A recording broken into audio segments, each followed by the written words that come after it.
focus on one of those companies that came out with their set of numbers in the past week. That's KRBL. The numbers looked a little bit weakish. The export numbers as well did see a sharp dip. But what's the outlook going ahead? Well, we're joined by Mr. Ashish Jain, the CFO of KRBL, who joins us on the show. Good morning, Mr. Jain, and thanks so much for speaking to us here on CNBC TV 18.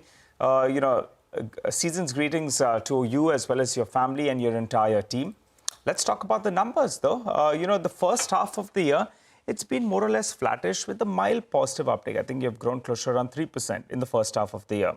I recall earlier we were talking about double-digit revenue growth. Do you think double-digit revenue growth is still possible for this year? And also margin range should be in that vicinity of high teens?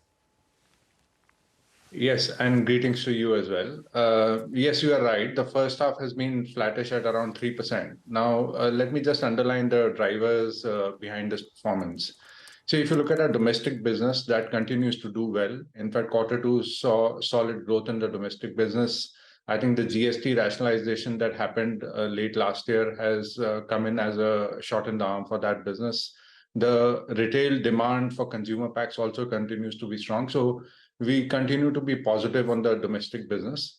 The fact that rice prices are also at a year-on-year high is also helping the business in general. Now, on the export side, the performance has been a little lackluster. The key reason for that is a continuing reason, which is that our distribution in some of our key markets, especially Saudi, continues to be affected. Now, when a key market is affected, that obviously has an impact on the overall business. Now, in terms of the overall outlook for the year, we are hoping that the Saudi distribution gets normalized sometime during the year, and that kind of gets us back on the block from an export perspective. Yes, so what is the number then, sir? What should we work with? The hope is that things will get back and things normalize in Saudi. But what should we assume now? Should we realign our expectations from double-digit revenue growth to say mid-single digit or high single digit? Yeah, so I think medium to longer term, we continue with our sort of estimate that the company will continue to grow in double-digit growth, and margin will continue to be between 15 to 20%, more towards 20 than towards 15. So that's the outlook that I can frame for you right now from a medium-term perspective. Okay, but nothing for FY24, right, Mr. Jain? Yeah, we generally we generally don't give short-term guidance. Can you talk to us a little bit about the harvest season, which is now, right? October to December. How is that panning out? I mean, because that will have an influence on FY25 numbers as well. How is that looking? Yeah. Yeah, two key observations there. One is that the basmati harvest this year is strong. As per our initial estimates, I think the overall basmati production would be higher by 10% overall as compared to the previous year. So that bodes well for the industry. However, at the same time, the demand continues to be strong. So after the initial hiccups around the minimum export price, etc., the millers are back in the market. There are purchases being made, and we continue to see strong demand both from domestic as well as international players. And because of this, even after a strong harvest, the prices continue to trend high. So our estimate is that the strong demand is good for the industry. So I think that bodes well for the industry. And we are doing a regular buying now because this is an important aspect for us. We spread our buying over the whole season, and we'll continue to do it. Mr. Jain, give us some more details on what's happening with exports, because it's a massive drop, 60%.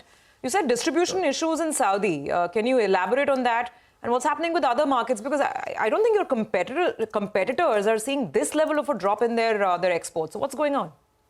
Sure. Yeah, so first, just to explain the year-on-year drop number that you see the same quarter last year, which is Q2 of FY23, including bulk exports to China. Now, this was bulk export of non-basmati rice, which, as you are aware, because of government regulations, is no longer possible in the shape and form that it existed then. So, therefore, that is one reason that business is no longer available now. The other aspect is, like I mentioned, which is that with respect to a branded business, the distribution continues to be a challenge, but we are hopeful of solving it soon.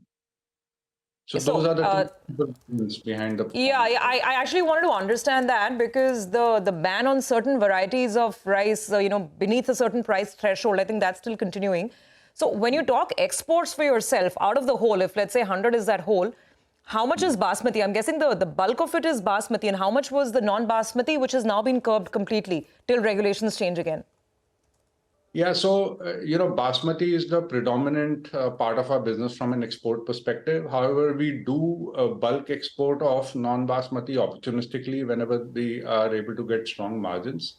I mean, if you look at, let's look at FY23 as a whole. The bulk of that revenue was from basmati from an export perspective. Okay. And by when does this improve in Saudi, and what about other markets? Can, till issues are sorted out in Saudi Arabia, can other export markets make up for basmati?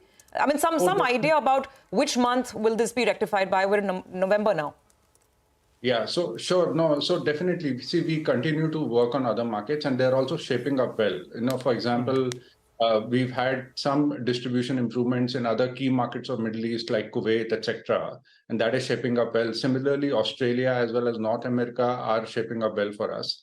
So, it was our strategy to diversify export revenue as much as possible, even before all these Saudi issues, and we continue to work on that, and they are shaping up well. Now, in terms of a specific timeline, it's difficult for me to comment on that right now. What about Saudi as a percentage of the total, of your total sales? How much is it? Because exports, I think, are 40%. How much does Saudi account for it? Yeah, so see, if you look at India as a whole, Nigel, Middle East accounts for about 80 to 85% of total basmati export from India, and within that, Saudi is the largest market. Largest would be, you want to put a number to it? 50%, 60%, more than that? Won't Out be of that possible. 80? Yeah. All right, no worries. Just a final question, Mr. Jain. In the past, we have spoken about this, I think 2025, 26, that 7,500 to 8,000 crores of revenues. This year is going to be a little flattish. So do you think the target is still on, or do you think that you'll have to achieve it May now? And yeah, go ahead.